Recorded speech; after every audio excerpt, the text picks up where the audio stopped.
Муазбек түштөнүн малы болуп калды. Үйгө баралы. Ата, Абдулланы да чакырайынбы? Биз менен тамактанып алсын. Жок, ал өз жумушун бүтсүн. Биз анын түшкү тамагын жумушчулардын тамагы менен чогуу жиберебиз. Кожоюн, жүктөп бүттүм. Мына 500 сом. Бул сенин бакчаңдын түшүмүнүн акчасы. Агамдын түшүмүнүн акчасычы? Жакшы адам эле, жаннаттан кылсын. Мына 1,5 сом. Сенин агаңдын багынын түшүмүнүн акчасы. Ого, чоң рахмат.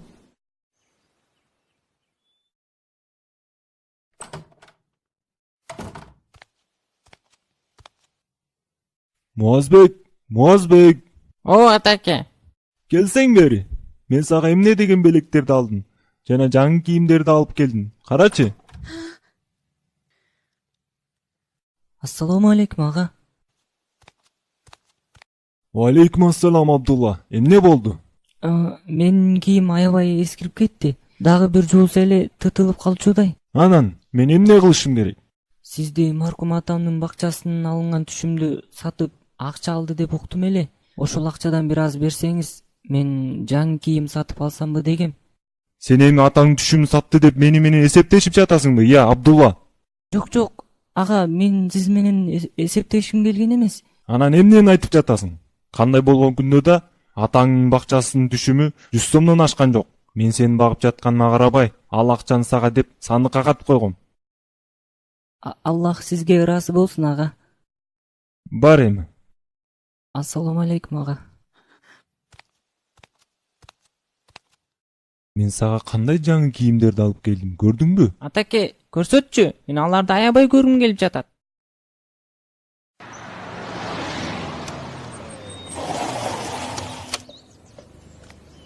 Ассаламу алейкум.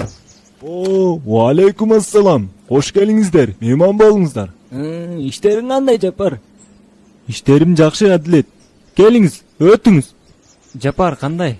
Биз сенин жана уулуң Муазбектин ал акыбалыңарды бийлип кетели деп эле келип калдык. Ошондой эле биздин агабыздын уулу Абдулланын да абалынан кабар алалы дедик. Ал кайда? Ал бакчада ойноп жүргөн чыгар. Тигине, атаке, келе жатат.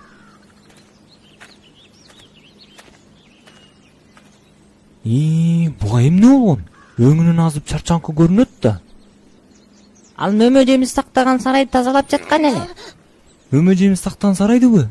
Кичинекей балага ошондой оор жумуш жасаганга кантип дитиң барды? Мен аны чоңойгондо өзүнө гана таянган чыныгы эркек кылып тарбиялагым келген. Анда эмнеге өз уулуң Муазбекти да чоңойгондо өзүнө гана таянган эркек кылып тарбиялабайсың? Эми ал Муазбек Абдуллага караганда али жашко. Ассаламу алейкум. Алейкум ассалам. Балам, абдан арыктап кетипсиң. Эмне болду? Курсагың тоюп жатабы? Мен жумушчулар менен чогуу тамактанам. Алар болсо мага тамак калтырбай баарын жеп салышат. Эмнеге сен жумушчулар менен тамактанасың, балам? Жапар агам айтат, мен жумушчулар менен чогуу отурсам, алар менен жакшы тил табышып кетем. Анан алар мага бакчада иштөөгө жардам берет деп. Жетимге ушундай да мамиле кылабы, Эмнеге өз жээниңди силер менен бир дасторконго отургузбайсың? Мен ойлогом, ал биз менен тамактанууда уялат го, жалгыз жеген ыңгайлуу го деп. Эмнеге сен кийимдериңди алмаштырбайсың? Анткени менин башка кийимим жок, ага. Эмнеге жаңы кийим сатып албайсың, Абдулла?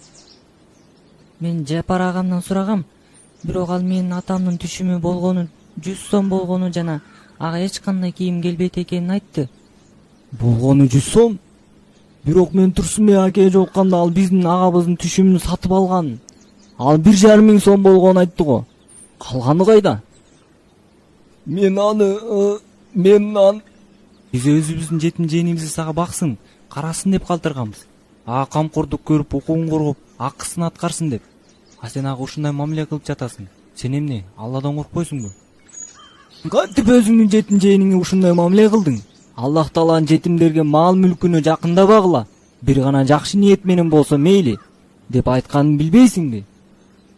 Мен жээнимдин мүлкүнө тийген жокмун. Же сен жаратканын жетимдердин мүлкүн тууралуу айтканын уккан эмес белең?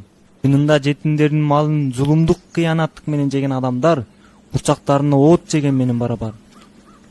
Мен бул акчаны кызмат акым катары алдым. Анткени жээнимдин байлыгын көбөйтүп сактап турганга өз күчүмдү убакытымды коротуп жатпаймынбы? Бул эгер сен кедей болсоң, анан жетимдин мүлкүн сактоо сенин убакытыңды жана күчүңдү алып жатса туура болмок. Сен жараткан Аллахтын Куранда айтканын уккан эмессиңби? Алар чоңоюп балакатка жеткенче алардын мүлкүн жегенге шашылбагыла. Байлар кармангыла, ал эми кедейлер акыйкаттын чегинде гана жегиле. Муну менен эмнени түшүнсө болот? Бул мындайча, эгер сен кедей болсоң, анда Абдулланын мүлкүнөн алсаң болот. Бирок ашыкча ысырап кылып, баарын түгөтүп салбаш керексиң. Өтө аз да албаш керексиң. Андан өзүңө зыян болуп калышы мүмкүн.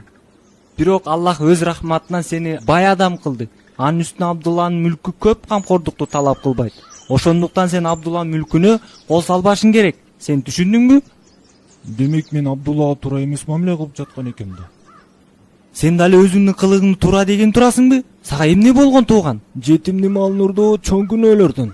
Абу Хурайра айтып берген хадисинде пайгамбарыбыз ага Аллахтын саламы жана салаваттары болсун айткан экен: жети чоң күнөөгө жолобогула. Алардын ичинде жетимдин малын урдоону эскерткен.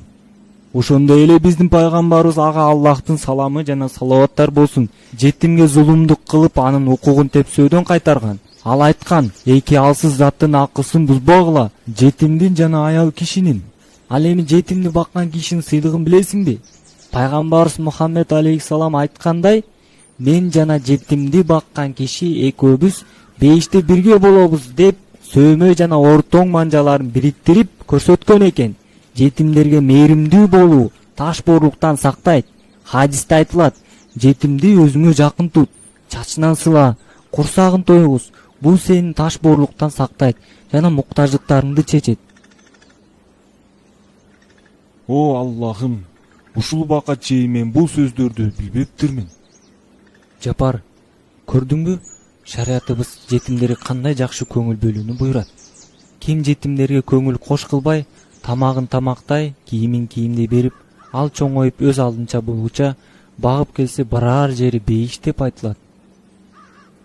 Мындай чоң соопту өзүмдөн түртүп жатып, туура эмес кылган турбаймынбы? Туугандарым, силерден суранам, Абдулланы мага калтырып кеткиле. Сен да мени кечир, Абдулла иним.